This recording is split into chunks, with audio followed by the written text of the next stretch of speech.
Hey guys, welcome to another Let's Talk Games. And today we will be talking about Sonic Adventure. Now, Sonic Adventure holds something special in my heart. It's the first game I ever played on a Dreamcast. Now, I was in a Walmart in electronics, and I saw this white machine just sitting in the back, and I was like, what the hell is that? And so I went over there, I picked up the controller, and I was like, what the fuck is this? And I thought it would control horrible because of the controller. It looks so weird, and you didn't see that ever. And I took grip of the controller and it felt wonderful. I love that controller. Just the analog triggers, and it just felt right, like I looked on the top of the system and it said Dreamcast.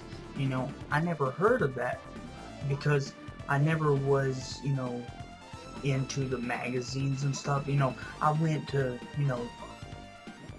to a grocery store and picked up and looked through and saw, but I wasn't, doing that at the time. And I looked, went down and saw on the where you plug in the controllers, said Sega. I was like, holy shit. In my mind, a new Sega console? And, I pushed the power button, and it popped up and it said Sonic Team, and with the ocean and stuff. And, then the intro to Sonic Adventure started. I was like, holy shit. And I couldn't believe it. A new a 3D Sonic game? Actual 3D Sonic game. Not something like 3D Blast. I can't believe this, That's what I was thinking. And, well, I pressed start whenever it popped up, the logo. And, it had all the characters unlocked, so I was like, okay, Sonic, I guess. And well, it started me at the part, the first level. I don't remember the name of the stage, but yeah, and I was just running. I was like, this feels so great. Like it handled so well for a 3D Sonic game that I couldn't believe it. It was really amazing. When I told my grandma about this, she bought a Dreamcast, and I think I've told people, or told in my other videos, that my grandma is a gamer. She has a regular Nintendo box and top loader, and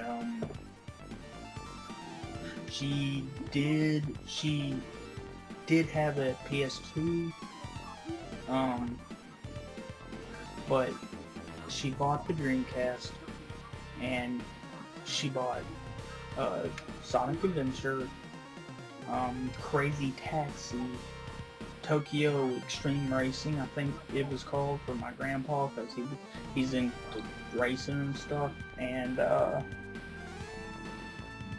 Daytona USA, I think, maybe, yeah, and Power Stone, that was a good one, but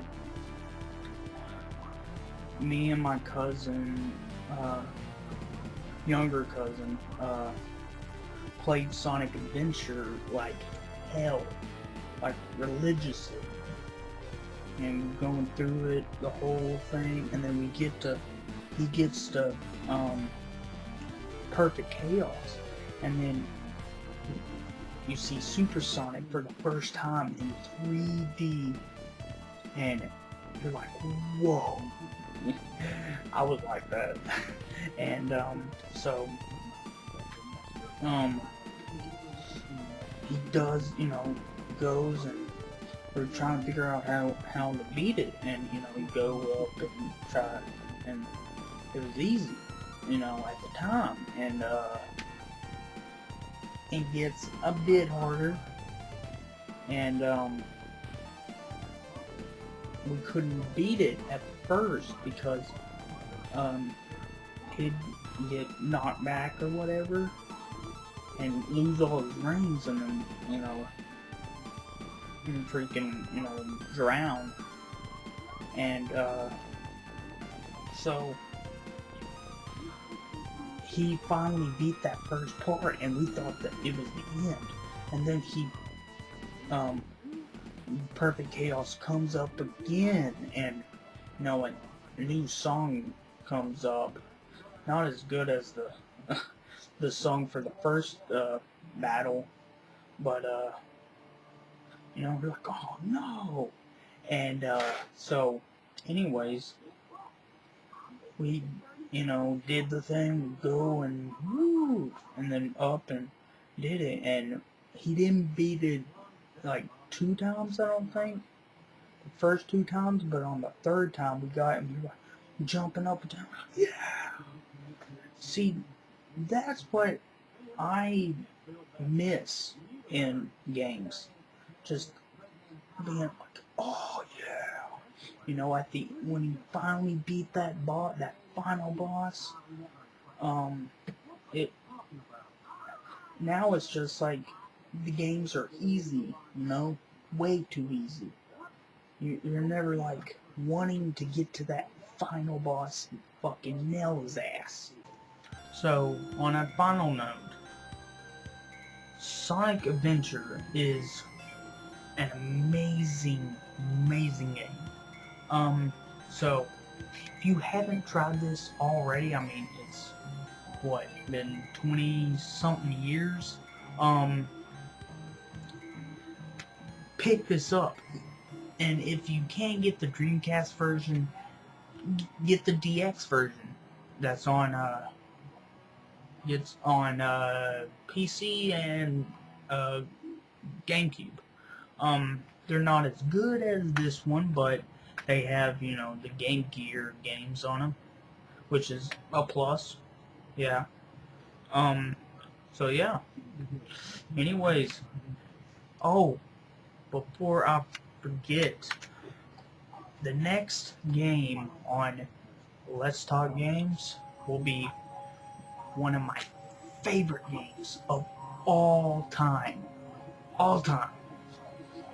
Resident Evil 4. See you guys later.